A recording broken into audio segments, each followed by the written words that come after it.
Check it. 1, 2, 3, 4, 5, 6, 7, 8, 9, 10. The Wednesday show live. 1, 2, 3, 4, 5, 6, 7, 8, 9, 10. Royal Blue podcast. 1, 2, 3, 4, 5, 6, 7, 8, 9, 10.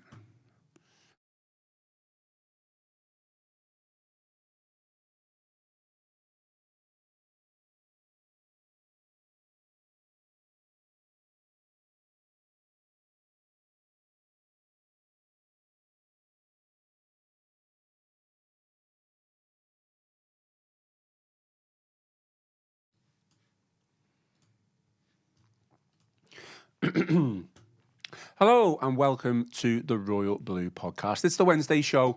We are live and I am your host, Ian Croll. Joining me in the Royal Blue studio today to talk all things Everton, we've got Reach PLC's Chief Business of Football writer, Dave Powell. Dave, how are things? All good? Really good, yeah. Great week for Everton to finally get kind of bums on seats. Will be only 10,000 in the new stadium. It's getting to the stage for me where people are starting to publish their financial results. So that's Busy one then. Dull as dishwater for some people, but absolutely not for me. So intrigued to see what Everton's brings, and it's all good at the moment. Who are you working on right now? Arsenal.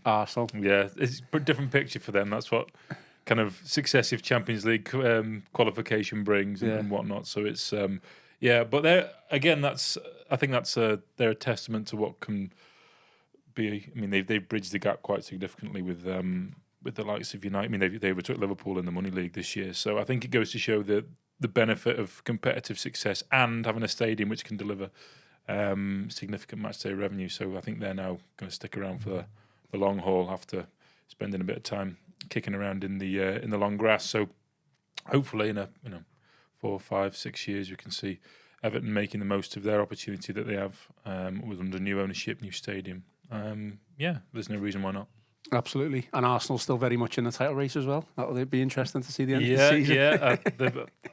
I'm sure they'll want to win it, but they'll have to pay out significant bonuses. So I don't know who's going to want to pay out those the least, either Stan Kroenke or FSG. So that'll be interesting. Yeah, those pesky bonuses when you do well. Yeah.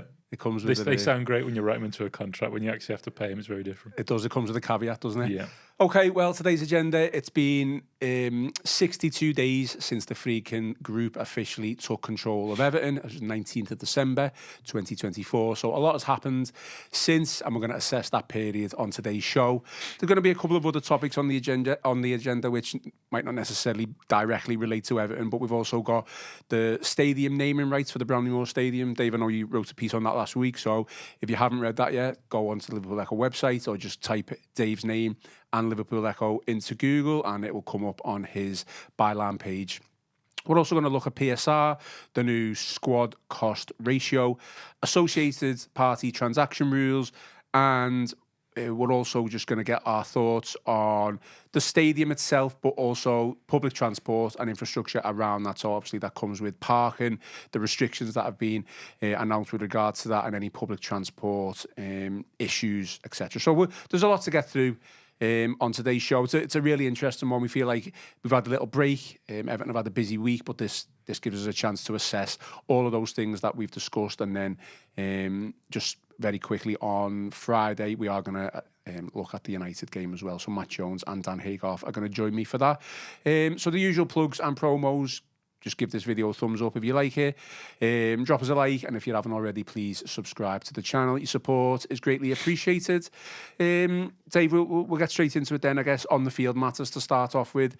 A lot to discuss. However, two major decisions have been made under the Friedkin since they took over on the 19th of December. The first being that they sacked Sean Dyche, and then within a matter of hours, effectively, they appointed David Moyes. So from a business point of view, I guess, and looking at on-field matters as well, how do you assess that decision to sack Sean Dyche and move very quickly for David Moyes as the Everton manager? And I think around about that time, Everton, they couldn't buy a goal from anywhere, couldn't buy a point, and the teams below them started to stir a little bit and started to pick up some points, and it looked for a brief period of time where it might be quite perilous for Everton. They might be at risk of being really mired in a relegation battle. One of the first things any new ownership comes in and does is people will be given a certain amount of time, but they never. I think there's always comes any new ownership, or I think the manager in situ always expect to be, unless you're really hitting the ground running under new ownership, you're always going to be under the microscope. But it's one of those things they couldn't allow it to carry on too long, because you do run the risk of losing the ability. I know they didn't do much in January. But they did. It can change the narrative around maybe bringing players in. So they brought in Charlie Alcaraz, didn't they? Which is already looks like a nice bit of business. So there wasn't too much. I don't think the January window was too much of a thought for them, because they were never going to do too much anyway. But they needed to buy themselves as much time as possible for a new manager to come in, because you see it all the time. You get a new manager bounce, whereas David Moyes comes in, knows the club inside out. Experienced Premier League campaigner, was a free agent, safe pair of hands, and touch wood, I think they've probably already done enough to realistically. But I mean, the bottom three sides don't look good enough to make a challenge to stay up. Wolves look too good to go down.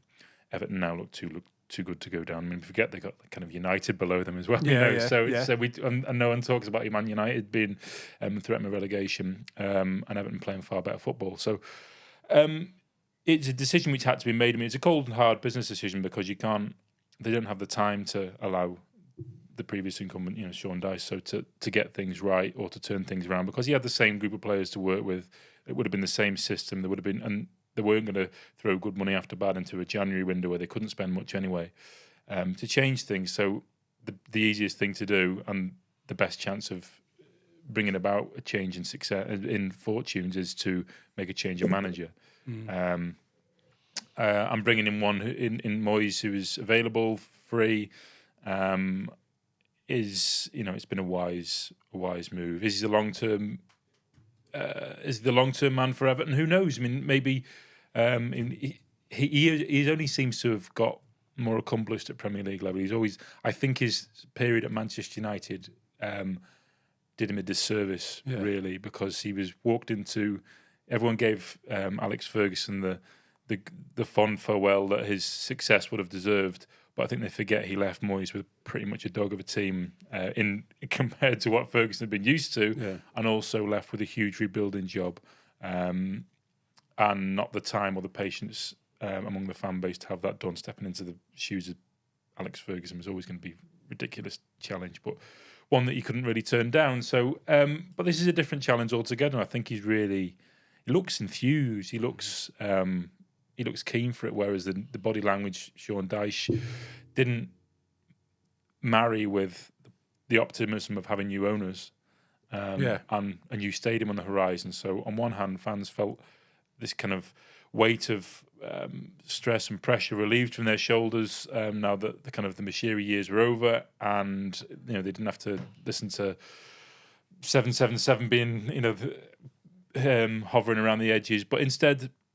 they've got genuine positivity, whereas that wasn't reflected in the manager or the performance on the pitch. So something had to be done. So I think it's been a decision which they had to make. It wasn't so much bold; it was out of necessity. But it's one that's probably going to, if Premier League survival to Everton is worth, through the Premier League central payments, they get about 130 million a year based on last year's figures, I think. And obviously, you get parachute payments going to the Championship, but it throws the whole football club into crisis. I saw some crazy things over the weekend, as you do on Instagram when you're doom scrolling late at night.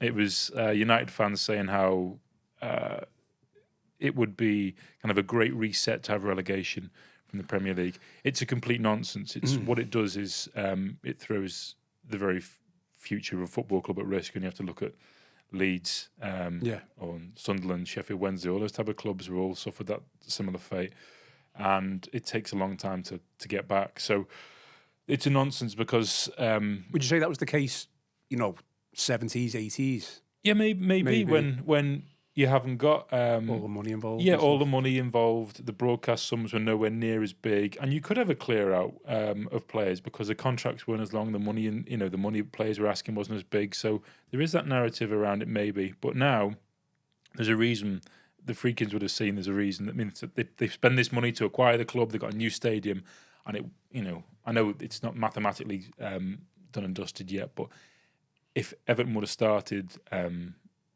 the 2025-26 campaign, the Championship in that new stadium, would have been a real kind of kick in the teeth for a club that's been such a long-standing member of the top flight. And also, it would have hampered their ability to make the most of what is going to be an unbelievable asset for the football club. I mean, it was a decision really that was kind of almost taken out of the Friedkins' hands, because from what we understand is that Sean Dyche said he couldn't take this team on. His methods weren't working any longer, but he almost kind of refused to resign. So there was obviously a lot of, after the Bournemouth game, there was a lot of back and forth, to and fro, and negotiations. And I'm sure a lot of that came down to money, bonuses, because I think it was quite unorthodox that Everton sacked him, or it was announced that he was sacked a couple of hours before the third round FA Cup game. So yeah, I find that kind of interesting. I mean, reports again that I don't know if you'll be able to comment on it or anything, but that the Friedkins have deferred bonus payments with regards to Sean Dyche, because that stemmed from, it comes down to whether Everton would stay up or not. So I assume that if Everton are to stay up, then Sean Dyche is going to be in for a couple of £1,000 bonuses. Yeah, I mean, these type of things are fairly commonplace when there's when managers leave. Yes, they receive a payout. It doesn't always arrive in one tranche, and there can be a number of caveats attached to what they might get. And this is why the negotiations are fairly lengthy before a manager even exits. It's not just a case of off you go. It's there's a lot more to it than that. And I don't think, I shouldn't undo some of the really good stuff that Sean Dyche did at Everton. He kept a team which seemed like it didn't have the stones to stay up. He did it, and he did it, and he should be thanked for that. But I don't think this season he particularly covered himself in a huge amount of glory. With his demeanour and everything about it, I thought it was, the manager's supposed to set the tone for everything.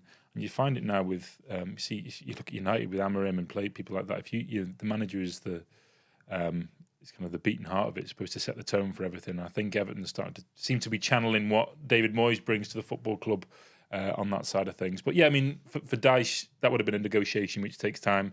And as soon as it was concluded, hence the reason, the timing, they just got it done. Yeah. So I think it was probably, they were already, when they acquired the club, mindful that unless he was hitting the ground running and really picking up great results, and the style of play was changing as well, because as a new owner, it is an easy change to make, especially if a manager's already under a certain amount of pressure, which he was, because it's one thing that you can do to affect change, aside from making signings in the transfer market, which they couldn't. So I think it's all worked out as they would have wanted. I mean, the biggest thing from Everton fans' point of view was that we all felt that the manager, whoever it may be, should be getting more out of this squad of players. At least the first 11 and the 2 or 3, 4 options that we had coming off the bench. And quite clearly, Sean Dyche wasn't doing that. So no team has acquired more points since David Moyes took over in the Premier League. I think we're top of the form table from the past 5 or 6 games. So are you surprised, or it's just even slightly surprised at how well or how quick the transformation has transpired? Well, you get a bounce, don't you? And you get renewed confidence in players. It didn't previously have confidence. So you look at Beto, it looks like a completely different player. That's confidence. He's had a career which has taken him to. We took him to Udinese, and he had a great rep when he arrived. And Everton spent good money on him. It wasn't just wasn't a clown that just turned up and it didn't win a competition. He's a good footballer. No, and he's got, yes, he's very rough around the edges, but he is what he is. I hate that phrase, though, when people say that about players who have a bad game. Like, it's kind of like, he's a competition winner, he shouldn't be in the team. And a lot of Everton players were kind of described as that, fall under that category, under, not just under Sean Dyche, over the past couple of years to an extent, and now they're kind of proving the worth. I think he came in with the pressure of being a real goal scorer. I don't think that's ever really been him. Yeah. But it is a change of mindset for him, and it's really great to see. And I think people, he is someone. It was like, remember Dennis Trakowalski? I mean, he was kind of that cult hero, wasn't he? But at a time when you need people, you need lovable figures in the team. You need people to love. You need people to root for. Yeah. And Everton fans have always done that with Beto, really, to be fair. So, and now it's that, and you can see that he looks a changed man. So brilliant. So, but it is, you do get that new manager bounce, but it doesn't last forever. So, Everton probably aren't going to carry on this run of form until the end of the season. If they do, then they'll be pushing European places, which would be unbelievable. But keeping that going with a small squad is very, very difficult. Yeah. Even the sides at the very top suffer from lulls and flat performances. Liverpool, the weekend, and Arsenal have another fall away. City did it for several weeks this season, which has set them back. So it's not going to continue indefinitely, but it's they look good enough. Some of the players there who maybe their futures might have been, already decided to be elsewhere. Maybe do have a future at Everton, and that makes a rebuild easier for next season for David Moyes, and also him having the time to truly assess the squad and see what it's made of during a difficult period. Is really kind of manna from heaven from him. So you see managers come in during the summer. It can be very difficult sometimes, because all you get is a sense of pre-season games, exhibition games played in America or Thailand or whatever, and you don't get to see truly what players' characters like. So I think the ability to see that and kind of see there is a resolve and a mental fortitude around the players that are there is a really good thing. And I think it speaks to David Moyes' man management that he's managed to get a tune out of some players who looked kind of bereft of confidence. I mean, just you touched upon it there, I guess, but in terms of achievements for Everton for the remainder of the season, is it just a case of taking each game step by step? We're not mathematically safe, however, you'd probably look at it and go, at least 2 more wins would see Everton over the line, which you'd think we'd get, certainly with the home fixtures that we've got.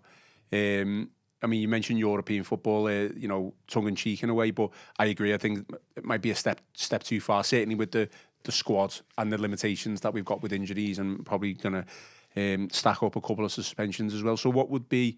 I mean, it's got to be seen as a success anyway, Moyes coming in, regardless. But in terms of... There's still plenty of the season left, isn't there? Let's face it. So there's still more to achieve, but what can Everton realistically get to? Yeah, no, it's given everyone everyone's looking up for the first time for a long time, as opposed to looking over their shoulder. And maybe it is that kind of, it's like PTSD, isn't it, from previous seasons where you're thinking, something's going to go wrong.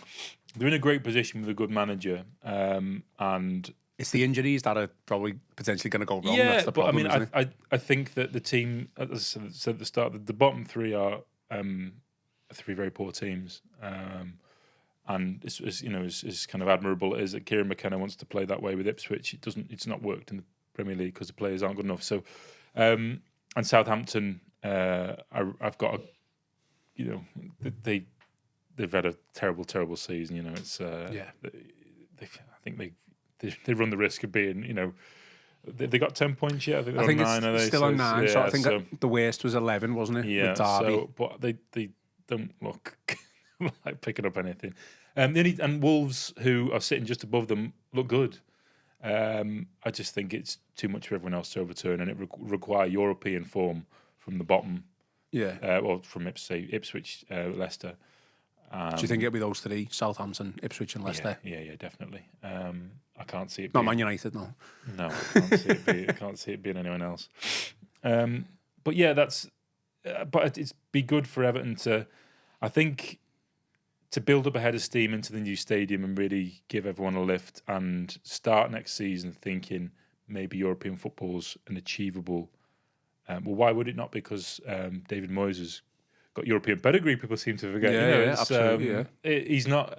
I always think he's unfairly judged still, David Moyes, in English football, and I don't know why. He's one of the few English managers who's been brave enough to go abroad. It failed at Sociedad, yes, but it shows willingness to change and learn new methods. I think if they build up a head of steam towards the end of the season, it gives everyone that lift and the confidence going into a new season. And also helps with commercial partners and people like that looking towards Everton. There's so much damage been done to the brand from maybe the outside looking in, because it's been the headlines have been so negative. Points deductions. You look at some of the people that have tried to acquire the club, the financial state of it, and this isn't to speak to any of the the people that work there, because there are people that work at Everton who have always had dealings with, have been absolutely fantastic. But from a brand perspective, it must be very difficult to keep on projecting that things are great and this is a great brand to be involved with when there's so many negative headlines. Now things are moving away from that. PSR isn't the issue that it was. You've got a new stadium which is one of the best in world football. Then you've got the bounce of new ownership, serious ownership, which is serious people who've got serious money and experience in running a football club. So there's so much to look forward to, and I think if they can marry getting good results between now and the end of the season, I think the most impactful thing will be the bounce it gives everyone going into next season, and that will have a kind of domino effect in terms of the people who are willing to spend money to be involved in Everton. And also the transfer window in the summer, people are going to, do I want to be involved in a relegation battle, or what am I getting involved in? Are we pushing for the Europa League or whatever? So there is much to play for from a reputational point of view, as well as the fact that the higher Everton finish, the more money they get through the merit payment system in the Premier League. So every place they go up is worth an extra 3 or 4 million. Yeah. And that's not, given Everton's finances of recent years, that's not to be sniffed at. So I think, they'll be focusing on just making sure they finish the season like an absolute train. Well, I want to come on to PSR on this new squad cost ratio because I'm really intrigued by it. To be honest, I don't know too much on the new method, so hopefully you'll be able to explain to us. But obviously, let's talk about stadium naming rights, I guess, because you did a piece on it last week, and as mentioned, you can go and read that on the Liverpool Echo website. I guess Monday night was the first time Everton fans were allowed to see inside the new stadium. I was lucky enough to go in and can confirm that it is even more spectacular than the pictures do justice, or I originally thought. What do you make of the stadium, first of all, from just outside looking in? It's pictures? Phenomenal. It's the location of it. I know maybe not from a transport aspect, but certainly from a visual aspect, it's stunning. It looks like a world-class stadium, and that's what it is. It looks very much I think we talked before we went on air about the Bundesliga, and a lot of the Bundesliga stadiums are quite close. Yeah. They create a cauldron of atmosphere, and that's important because atmosphere is still vitally important in driving forward the teams on the pitch. And how many times have Everton called on kind of the Goodison crowd to drive that forward. So to keep that's really, really important. But also, it looks like a stadium which could really play host to so many other things during the off season, which is going to be key for Everton because they've never been able to do that. I know we've had the Bellew fight there a few years back, but it's never been a stadium which has been conducive to hosting those type of events. Now it is, and it'll be one of those stadiums which is on the radar of major artists and things like that because of the atmospherics of it. Because very similar, Tottenham similarly the stadium is close to the pitch. It has quite a good atmosphere, and that's one of the reasons why they've been able to. I think Beyonce's playing there 6 times this summer because she chose to do that instead of playing Wembley Stadium more times because of the atmosphere, etc. And that makes a difference. And I think you'll see it become a real challenger to Anfield when it comes online. In terms of because you've got the plaza outside, and they can. There's so much more that can be done with it. So I think it's really interesting. I'll be fascinated to see how it pans out over the next kind of 18 months, 2 years in terms of the other events that happen. But it's a football stadium, which it is first and foremost. It's up there with any of the best you can mention. Obviously, it's all going to be about making money. That is obviously what the game has become now. And I think in your piece, you suggested that the Friedkins are kind of looking for a long-term naming rights partner, minimum of 10 years. Is that the case? That's the suggestion. Yeah, it's that's fairly commonplace in American sport through longer-term naming rights deals. They tend to be over a 10-year period or more. There's a few deals in the US which are kind of 20, 25 years. What it does is it gives football clubs guaranteed income, which they can, in some cases, they can borrow against in the future. but it's security in terms of finance for clubs, regardless of what happens. So I think, but also it's important to note the first deal for a new stadium is always going to be most important, most lucrative, because that's where the association comes in with fans and with people who view the stadium. So Tottenham Hotspur still haven't reached a naming rights deal for their stadium. Daniel Levy hasn't. No one's met his valuation. I was going to ask you about that. Is that, sorry to interrupt, is that a negative thing that they haven't got that over the line, even if he didn't think the valuation of some of the associated partners was enough? You'd expect once that new stadium was open, you'd want that naming rights deal done almost within at least the first 12 months, surely. Yeah, they've lost out on potential income, but given the fact their balance sheet's strong and they earn more from the stadium's delivered them so much over and above what they did at White Hart Lane with matchday revenue, it's been a great move. But I think maybe Levy he's maybe overestimates what the market is at the moment with that. But that said, he's Daniel Levy and he's do you know what he's looking at? There's been all sorts of figures bandied around me. Google were interested for a period, but it was over. I mean, there was periods of 15 years mentioned, and looking at sums of kind of 40, 50 million a year, and that's a lot over that period of time. If you're looking at 50 million a year over 10 years, 500 million. Some people might commit to that, but you're talking about huge companies there, aren't you? Yeah, and that's what you do. All you've got there to do is you're very narrow in your search because they're blue chip. The only people that are doing that are blue chip companies. And yeah, I mean, Spurs is a great stadium. It's got a kind of a great central location in London. But Daniel Levy also said previously that there is value in it being called the Tottenham Hotspur Stadium because they host so many kind of gigs there. To a global audience, they see it as the Tottenham Hotspur Stadium. They host the NFL there, so the NFL fans who tune in see the Tottenham Hotspur Stadium. So, so as a branding. Yeah, so from a branding perspective, whether that delivers the kind of revenue over and above what they would get from a naming rights partner, I'd argue no, but there is upsides to not doing it, and they will get some benefit from that. But from Everton's point of view, it's really important to get the right one done early on. For the first one, because there is the one where people have brand recognition, and that's what people will pay more for. Over 5 years, possibly a short enough time period for people to chop and change, and but I still refer to kind of Bolton Wanderers Stadium as the Reebok, and it hasn't been that for it's a good point, actually 20 years. It's like the arena, though, isn't it? The Echo Arena. Yeah, so the people Echo still Arena. refer to it as that.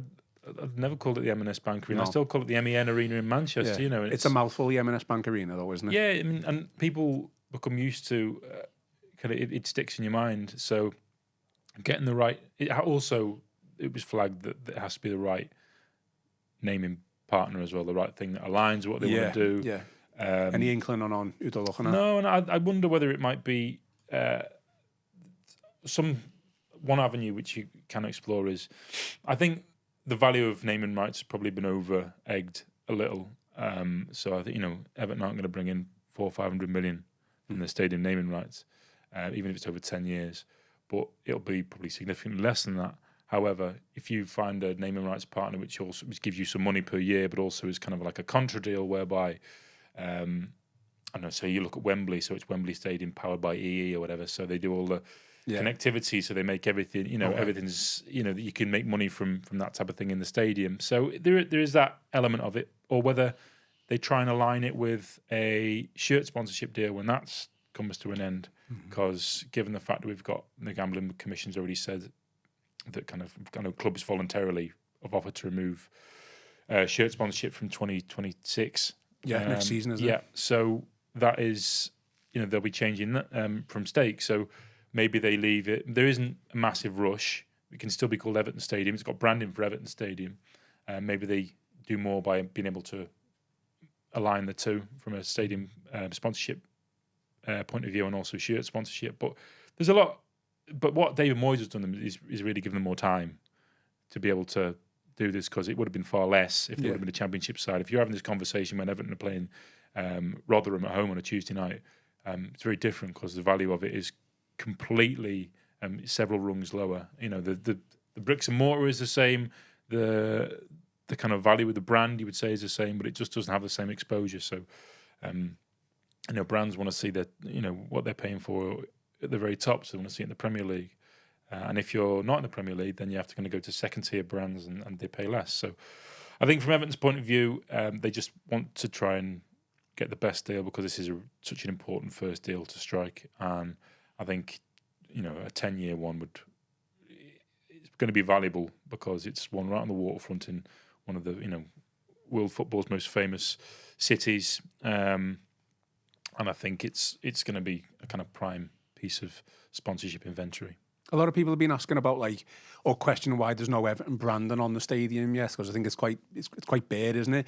Is that is the stadium naming rights deal a reason why maybe that Everton badge is not on there, or EFC? Are they just waiting for that to get over the line, if it does get over the line, and then they can maybe start branding the place out with Everton branding and stuff? Maybe. I don't know definite answers to that, but certainly one. It would make sense. Because you don't know what sponsors are going to look for, what kind of, where they want visibility in a stadium, etc. So I think that might be one consideration. And it's one of those things Everton can revisit at any time, really, So I think that they'd be, it's something that's probably not at the top of their agenda. But also, it feels kind of bare because everything's the first time, It's until you get... It's nice, though, in a way that it's a little bit bare, I think. And a lot of people say we want the Everton stuff on, and I think we do. We obviously eventually, but going there on Monday, it's just so fresh, clean. Doesn't necessarily need the branding right now. I think it'll come. Yeah, I mean, and that will come. I mean, it'll find its own identity, and when fans start to call it home, it will find that. I mean, you've got the fan plaza and everything, and maybe that might direct what kind of feel it has. So. But yeah, I don't think that's going to be a huge consideration for them. However, maybe one thing they are thinking about is what, naming rights partners might want in terms of visibility, and they don't want to spend money which they might have to, throw away later on down the line. Just moving away a little bit from directly talking about Everton, PSR and the new squad cost ratio. We know Everton have been stung by PSR twice over the past couple of years, but it quite clearly those rules aren't fit for purpose, hence why the changes come in, which is now being called the new squad cost ratio. From my understanding of it, it's going to be beneficial to every Premier League club. They're going to be able to spend more and maybe not be as restricted as they were under PSR. However, they are still going to be restricted. Is that the case? Yeah, but PSR is going to now, at least because of Manchester City's associated party transactions legal case with the Premier League, because clubs felt they couldn't vote through any change in financial. Is it staying for next year then, PSR? Staying for next year as well. Okay. So that's a delay on the new rules then? It's a delay on the new rules. The new rules are still set to arrive, but it might be for just next year, it might be for longer, it depends. The reason being is that some Premier League owners felt they couldn't sign off on new rules without knowing exactly what the rules around associated party transactions were, which is understandable. Yeah. So PSR probably should have talked about that first then, really, shouldn't I? But PSR remains in situ because this was supposed to be the final year, so 2024-25 financial year was supposed to be the last year, so you could still get penalties into next year for anything which would have happened this year. But it was decided the fairest way to do it was because in reality clubs have been working towards PSR compliance for the past 2 years, certainly exacerbated by Everton's issues. That's that has rattled ahead for some clubs. So Everton obviously been working towards PSR compliance because of what's happened. So, and no clubs were in breach of it this year. Probably the same for next year, although Manchester United are trying to give it a good go to breach PSR. But I think it's probably speaks to the fact that most clubs feel that they will be able to stay within the realms of those financial controls for another year before signing off on these new rules, which are due to be, so it's your total revenue plus profit from player trading against a ratio of you take away amortization from signing players, which is the annual charge which appears on the balance sheet. So whenever you sign a player, that transfer fee, the guaranteed sum, is amortized over the length of a contract, which is maximum of 5 years.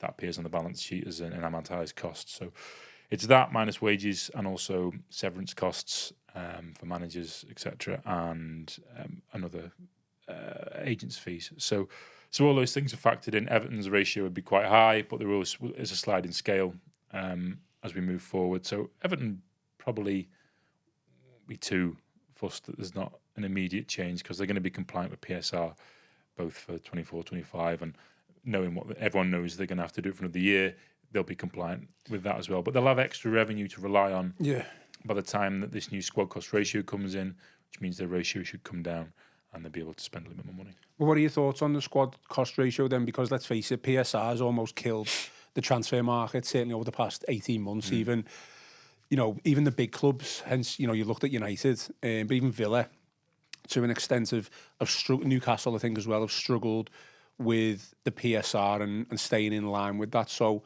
what are going to be the main differences, if anything? There's still clearly going to be restrictions.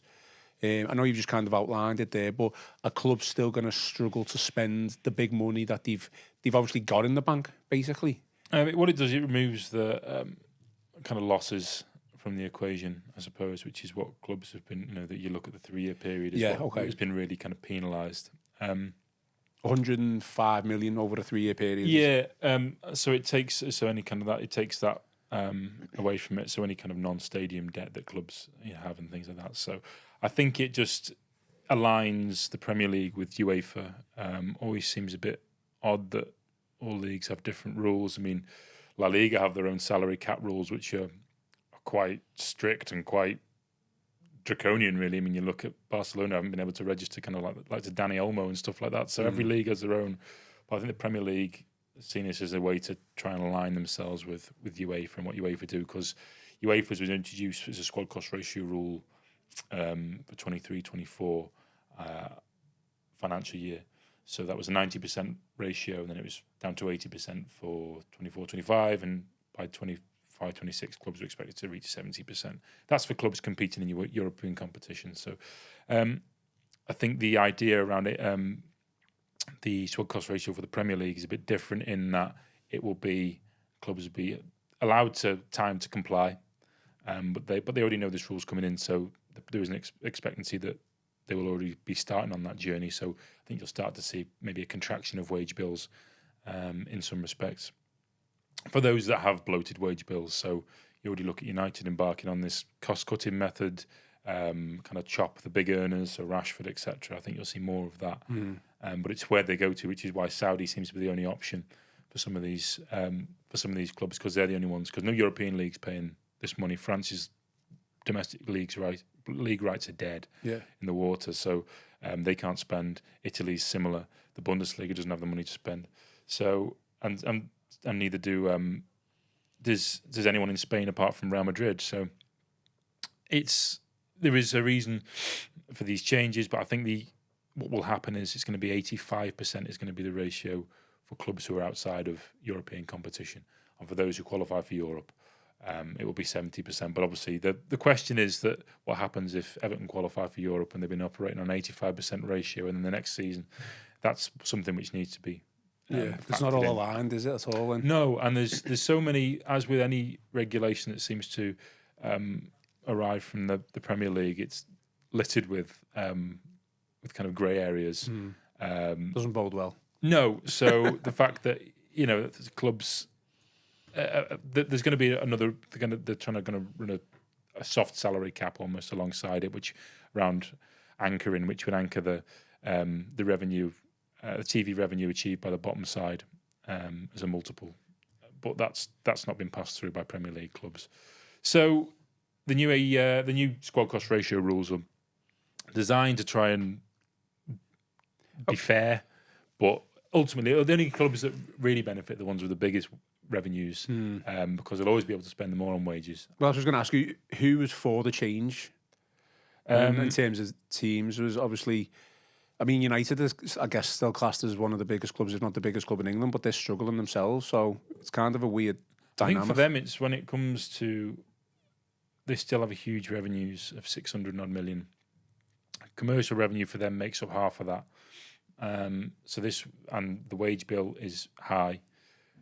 Broadcasting money, they get a significant amount, but for a lot of clubs, they rely mostly on broadcasting money as the largest chunk of their their revenue. Not so for United. I mean that, but that I think you can look to what they've done this week as some concern about where they might be heading, because they brought in a fellow called Mark Armstrong from PSG, who's kind of one of the heaviest hitters in kind of commercial operations in football, because they've got a lot of sponsorships that need renewing, and they need to go out and get new partnerships at a time when they're not very good. So they've got to protect that commercial income. So clubs with the biggest revenues are always going to be in favour. I mean, there's no financial controls that have been, even been mooted that would create parity between clubs. So you look at the APT rules that we're probably going to talk about in a minute. Yeah. Again, Manchester City have kind of won an element of a legal case around that, which could kick open the door for Newcastle to spend more money, but likewise it could also kick open the door for the Friedkins to. I mean, they've got associated businesses. They've got, they're one of the biggest Toyota dealers in North America, I think, and that's where the bulk of their, finance comes from. So, and that's been a hugely lucrative business. So, what's to say it wouldn't be, there wouldn't be some alignment with Toyota or Friedkin Toyota or whatever. So, I'm sure there is a Toyota dealership along Regent Road somewhere as well. Yeah, I don't know. I guess it all intertwines. The associated party transaction rules, then, which we will come on to. It's basically what's happened is they've been declared as if void and unenforceable by a arbitration panel, which obviously was challenged by Manchester City, and I guess Manchester City have won. Are we suggesting now then, because of the delay in the squad cost ratio, that things could change again in the future? There's going to have to be more votes to decide on how it all works effectively. Potentially. I mean, the APT stuff is basically, so Man City had a issue with the rules as they were previously. So new APT rules were voted in 2024. Yes, and passed. But City's initial complaint was around the rules that were in the first draft from 2021. So the Premier League made amendments and then voted to these new ones. City still unhappy with these, the new rules. I think Villa were on their side as well. Yeah, Newcastle as well. Yeah. So, but Everton strangely voted the other side, didn't they? Yeah, they kind of they flip flop between those two things on both occasions. So there is club owners don't like uncertainty, and for some team owners, it could be considerably impactful. What happens with APT rules, because it affects how competitive they could be. So there's some clubs who know that by allowing more kind of room for manoeuvre for Manchester City, I mean, how much financial room for manoeuvre do they need? But for Newcastle, so clubs that are upwardly mobile, who really could lean on deals in areas where they have a simpatico relationships like the Middle East. So they've got Noon and Seller. They would argue that they could have upsold those deals by far more than they were worth. Same for Villa. And that comes down to fair market value, which the Premier League argued for, whereas they're saying, well, we should be able to do what we want effectively. Yeah, so the idea about these new rules is that there was a data bank which clubs could access to see the value of commercial deals, so they would know what the fair market value is for these deals. So, but it's a difficult one. It's a grey area. It is, because I mean, it's effectively some things are worth how much people are willing to pay. Yeah. So, is Everton a bigger brand than Manchester City globally? I would say yes. I mean, it's Man City is, even despite all the huge city, that might be, I don't know, some people might disagree with me on that, but I don't think so. I think Manchester City has the smallest reach out of about, I think you're looking at 8 or 9 clubs that are above Manchester City in terms of cut through and reach that they have globally, where it's an impactful brand.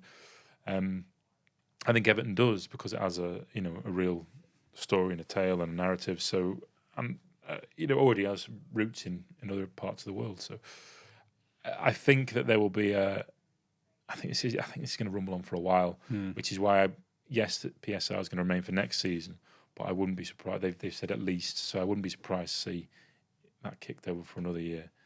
Although I think there might be some resistance to that from some, because it's just been so restrictive for some clubs. I mean, the likes of Everton, because the Friedkins would want to come in and try and spend some money to change things, but knowing that they're going to have to wait till they can realise revenue from the stadium before they can spend more. And because there's not much that they can do with player trading, because there's not much to trade. And the players that would have had a value, which they would have traded, like the Calvert-Lewin.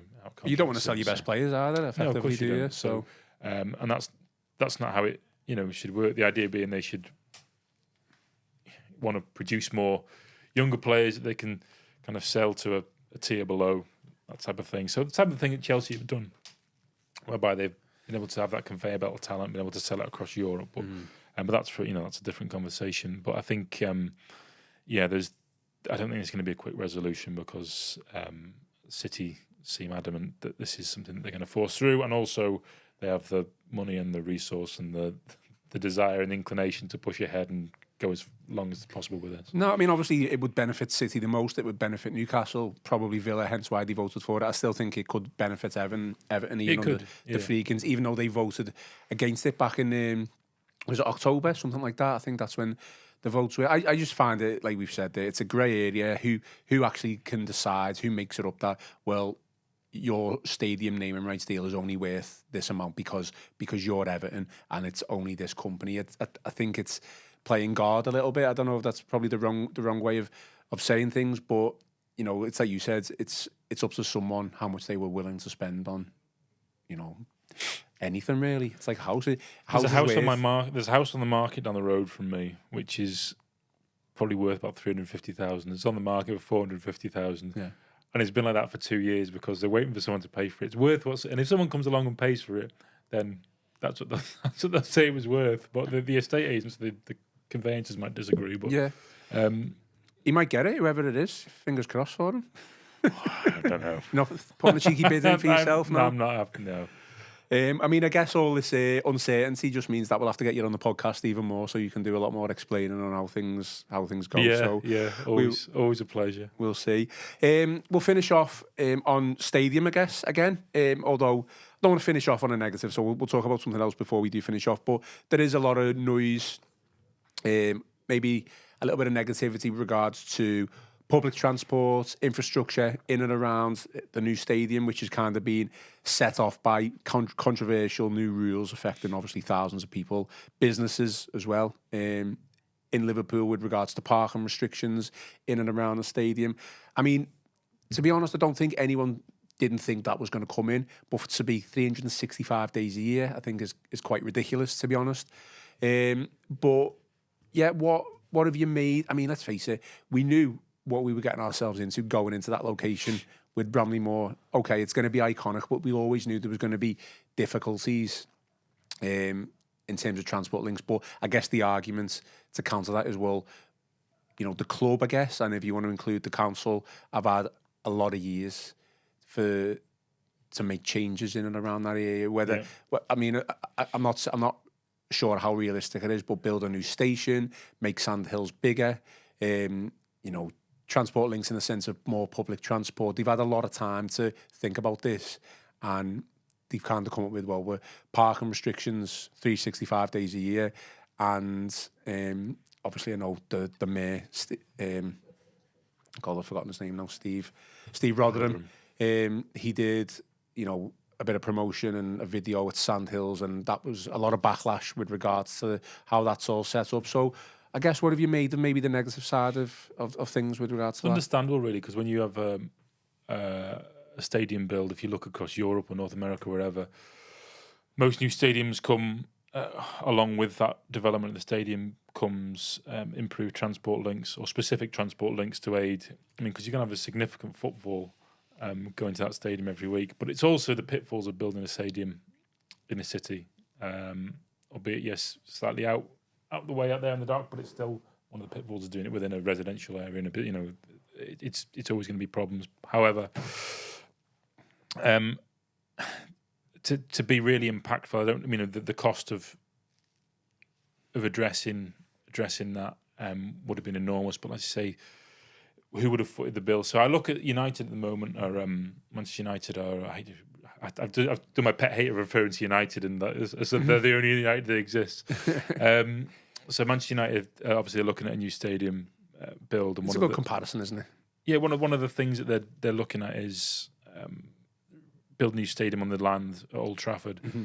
So there's talk about it being state funded to a degree. That's been kind of declined already. Although there is a possibility of getting some state funding for the regeneration around that, which could include improved transport links for the metro, which runs at the back of Old Trafford there. So if that gets given state funding, surely Everton would have a case to say, well, we should be able to kind of go retrospectively and try and ask for this this new build, because we didn't really get it. So, but getting to a football stadium in Liverpool's never been an easy chore. Getting to Goodison or Anfield is a very difficult task. I've not done the journey from town to the new stadium on foot or gone to Sandhills and done it, but it seems and I'm speaking to this without huge knowledge of the subject matter. It's to have such a new build. I mean, you're looking at a capacity of 53,000 almost. Mm-hmm. All head into an area which previously didn't have anywhere near that kind of footfall, and there's not really an improvement in infrastructure, transport to accommodate for that, aside for parking restrictions. It's and what will ultimately be a selling point of the arena. So whether it comes to so even as we talked earlier about having people play, artists play there and all sorts of things. They look into how easy it is for fans to get to and from arenas. We can, as football fans, it's one of those things we're kind of seen as. I know you say fans, not customers, but we're guaranteed to be there, rain or shine. We'll find a way to get to the game, etc. There's a reason why we traipse up and down the country every weekend to go and watch our team. So there is that element of it, but I wonder whether that's been leaned on too much, and there's not been a concerted effort to do more for fans to make sure that kind of it's with ease you can get to the stadium, and in great numbers as well. Because on a match day we've not experienced that yet. Biggest, the full capacity, fans coming from other ends of the country and all descending on Sandhills and walking into town. It's going to be quite difficult. So I don't know. It's probably worth making a judgment on what that actually looks like on a match day. But already, given the fact that we're starting to see some discontent around it, and we've only had a kind of a small test event, doesn't bode particularly well. But it's an expense which would be huge. Well, it's who foots the bill for it, I think is the question, isn't it? Yeah, and at a time when kind of local authorities are going bankrupt across the country, it's a real challenge to ask for that kind of money. However, I think if it would have been, I don't doubt that anyone would have planned that stadium normally without those constraints of being in the city, would have looked at the transport and how you can get people there. I mean, you look at the stadiums in Qatar for the World Cup, every single one was kind of infrastructure and transport was at the core of what happened there, So I guess safety is the biggest, it's paramount though, isn't it? Yeah. I mean, I don't know what's going to happen. It kind of just feel like they're just going to see what happens, when the 53,000 people go. I guess they've had time to assess and do stuff, and they haven't to an extent. They've only probably kind of make things worse a little bit, certainly the Liverpool City Council, from my point of view. Simple solutions would be like, it would have to be more buses on the days, more trains, more carriages. Again, I don't use Sandhills. I don't think 52,000 people are going to be using Sandhills to get to the ground. I'm personally going to be using a different way of getting to the ground, whether that's driving and parking up somewhere or getting the bus, taxi. But I guess just the easier solutions would be more of everything from Managerial, Arriva, etc. I don't know. That would just be the most easy solution to start off with. How hectic it is for a Haydock day. It's or an Aintree day. It's it's. I mean, football buses as well. I know that they exist. There's going to be. I mean, there's always going to be teething problems with these things when you get a new stadium built. But this seems like it could be, quite a significant one. But people will find. I mean, eventually people will find their own way of getting there, and that becomes the norm. Like you say, not everyone's going to descend on Sandhills, and it's just going to be it'd be a real problem there. But I think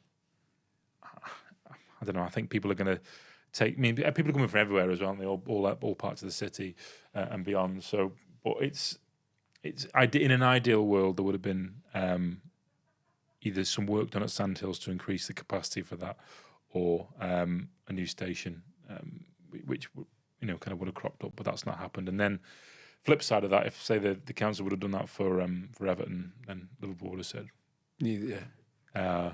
we could do with some additional transport needs near Anfield. I guess it needs a business plan though, so it can make money. The new plans that go into place. I think that's the logical thing, isn't it? But yeah, I mean, we're not going to truly know until we start seeing, kind of the full capacity footfall down by the stadium anyway. But yeah, it's one of the negative aspects of it all, I suppose. But if we focus on the overwhelming positive, then it's absolutely. I think it'll be interesting if there's a night game and there's an event on at the arena as well. That could be quite interesting. Yeah, the planning for what happens with the city's kind of entertainment diary will be quite interesting. Yeah, who goes first? Yeah, I think football takes precedence. Yeah, I think football's going to take precedent over Post Malone or something like that. So it's, you can come to Bramley more. Yeah, that's it. Let him some good money. Actually, that's probably it. The best way of doing it is just hoover up all the acts that we're going to play elsewhere and have them play there over the summer instead. Yeah, interesting. Well, we'll finish off, Dave. But thanks for obviously having you on. Really insightful. I guess any final thoughts with what we've discussed? I mean, we've kind of finished off on a little negative there, but it's not really, is it? It's still overwhelmingly positive on and off the pitch right now with regards to Everton. Yeah, definitely. I mean, it's been so much negativity around, and it becomes, and you feel like, I think Everton have felt like a bit of a punching bag for football, haven't they? So it's just nice to have some positivity. It's not just empty positivity, blind positivity either. It's that comes with new ownership. I mean, the club needed to be. I know some people, the idea of running a club like a business can send shivers up some people's spines. But these football clubs are businesses, but they're also entertainment businesses. Yeah. So you have to kind of align the two. So Everton needs to be run sensibly for a period of time to make sure it's on a firm financial footing for the future, and also to go into the new stadium. And what will follow from that will be the ability to do more on the pitch and give the manager more funds to spend, and to improve the competitive element of what the football club does. So I think all the movements are in the right direction, and I think it should be viewed as a positive time. And after so much negativity, people should be definitely kind of riding that wave. And if they can finish the season strongly and take that confidence into next season, I think that place will be absolutely buzzing for the start of next season. Absolutely. Well, we haven't had many comments. We've just had a lot of debate as I'm reading through them. So I'm not going to go into that, but I'll finish off just by saying Friday we are going to be back to preview the United game. It's not going to be a live show on Friday. What we're going to do is we're going to pre-record tomorrow, and it's going to be me, Matt Jones, and Dan Haygarth, both who've also been in attendance on Monday night at Bramley Moor. So we're going to get their thoughts on their experience from Monday night as well, and then we'll look at United and preview that, which is Everton's 12:30 kick-off on Saturday. So looking forward to that one. That is all for today's show. So as always, remember to hit the like button and subscribe to the channel. Drop us some 5-star reviews on Apple and Spotify. Most importantly, enjoy the rest of your day and week. I've been Ian Croll, joined by Dave Powell, and this has been the Royal Blue Podcast.